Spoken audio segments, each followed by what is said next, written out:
Inside Boxing's Throwdown. I'm Aurelio Martinez, Steven Johnson. This is our third segment of this week, and it's open topic. We always talk about open topics, things that are of interest, things that are happening, things that may happen, just whatever we feel is interesting in the boxing scene. So in this segment, we're going to talk about a lot of stuff, but we also want to talk about, the fact that Terence Crawford moved up in weight, and in doing so, he relinquished one title, and that just happened to be the title that he gave about 3 of them. Well, I thought he was going to do them in succession. No, but it doesn't matter. No. But the one title that was fought on Showtime was Kondo and Lipitz. Yes. And they fought for that title that WBO title that he had relinquished. So, well, Terence Crawford just earlier today, not to interrupt you, but I have to interrupt you. Just earlier today, he tweeted, said he cannot wait to get up to the 147-pound division and do his thing. So he's excited about it, and that's always good. Well, good, Steve. I'm gonna let you run, but I'm just excited because it was a good move for Terence, that I feel, because what it did was it put him as the mandatory to fight Jeff Horn. Okay, so. No matter how I know Jeff Horn. I think you mentioned off camera that he had a fight scheduled already. December 3rd.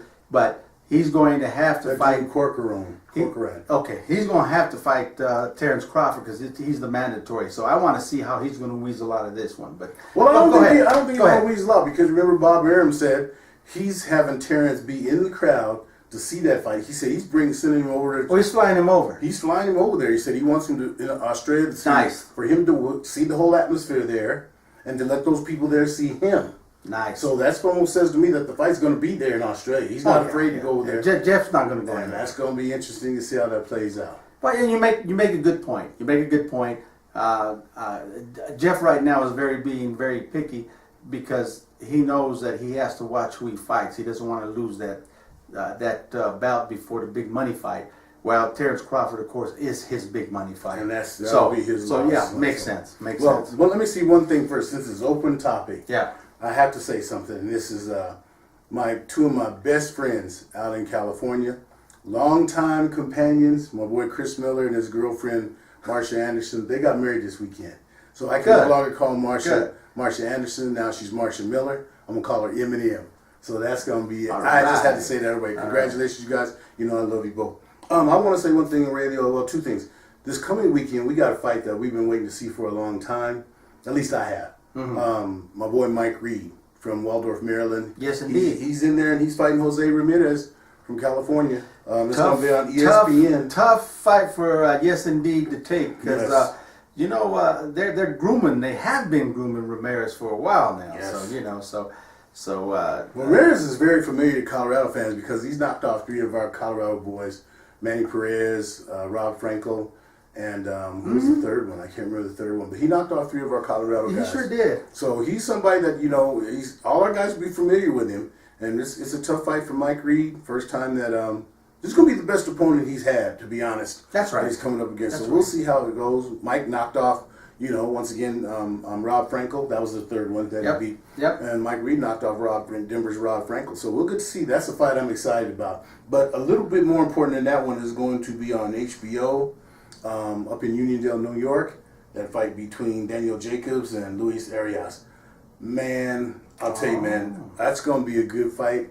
Danny Jacobs knows now in the middleweight division that he's kind of like considered to be the man.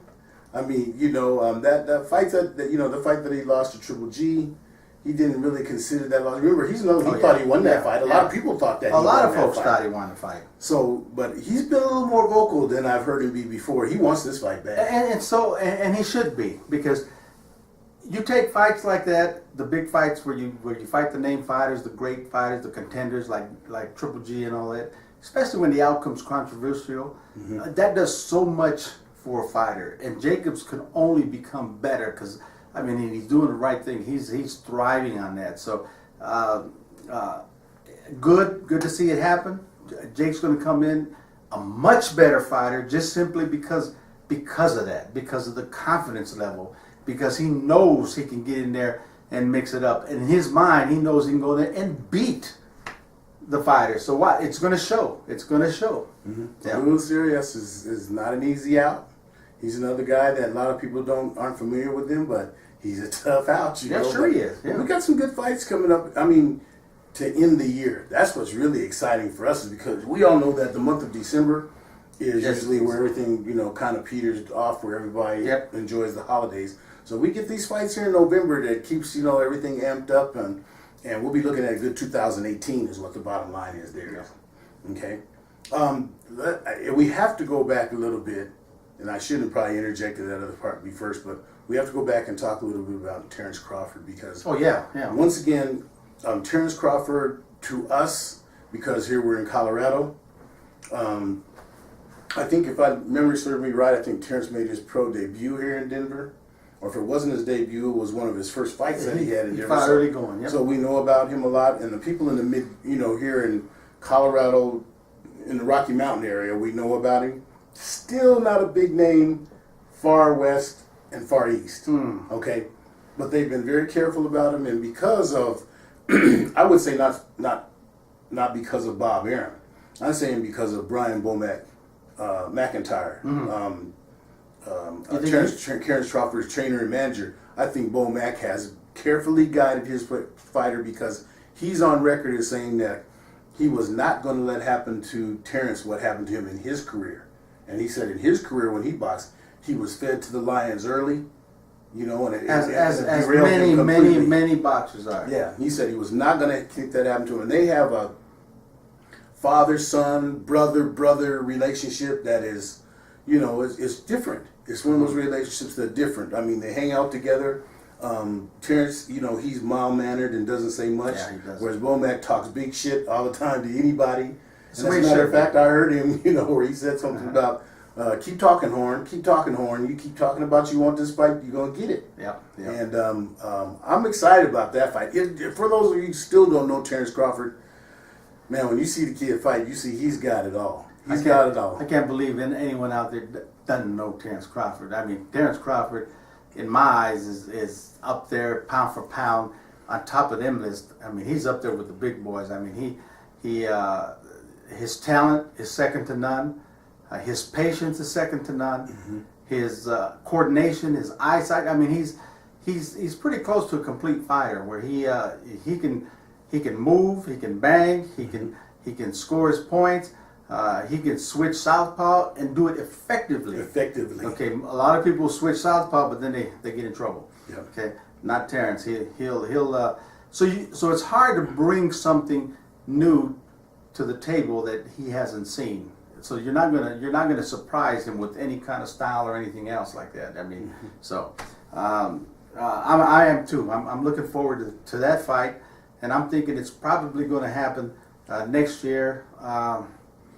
And it might be around that Cinco de Mayo. You know how these big promoters fight for that date. Canelo's going to be fighting for the rematch. Pushing for the rematch of Triple G on Cinco de Mayo, which would be big. And then Bob Arum's going to come in and put his shows. I mean, it's always a fight. And don't forget, Floyd Mayweather may try to put some on that day, because that's always been Floyd Mayweather's day. He kind of snatched that from the Mexicans, saying, Cinco de Mayo is mine. He didn't have that juice anymore like that. He would have loved to done it this year. He don't have to fight. That's what I'm saying. Unless he comes and fights. That's what I'm saying. But if he does come out and fight, he ain't coming out and fight no more, man. Floyd, I'll give him that, man. Floyd made that big payday. If Floyd does take another fight, it will be just in concrete that he's got IRS problems. That would be the only way he could come back. He can't have no IRS problems. But real quick, on that undercard of the Mike Reed and Jose Ramirez fight, we're going to have a nice, that vacant IBF light heavyweight fight is going to be with Arthur Beterbiev and Enrico Kaling. Beterbiev, was a guy that everybody, when you see him fight, you say, man, this dude is the real deal, okay? He was a guy that, even Andre Ward said he's a guy that he kept his eye on. You got to keep your eye on. Okay, so, but they're fighting for that vacant IBF title. That'll be a real good fight. Okay. Well, it looks like we got some good ones coming up. Yep. Next Saturday, next Friday, next Saturday night. 10 seconds. Let them hands go, man. Let them go. Let them go. That's some great stuff. Deal around. All right. As we end end of this week's session. Hope you guys enjoyed the conversation. As usual, any comments, critiques, or whatever, editor@insideboxing.com. We'll respond to them. You know, if there's something that you'd like us to talk about, like I said, make sure you put that in your email and we'll get it all handled.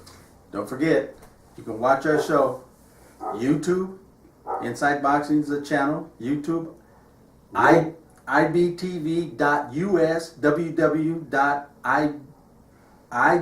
www.ibtv.us. Try that again, man.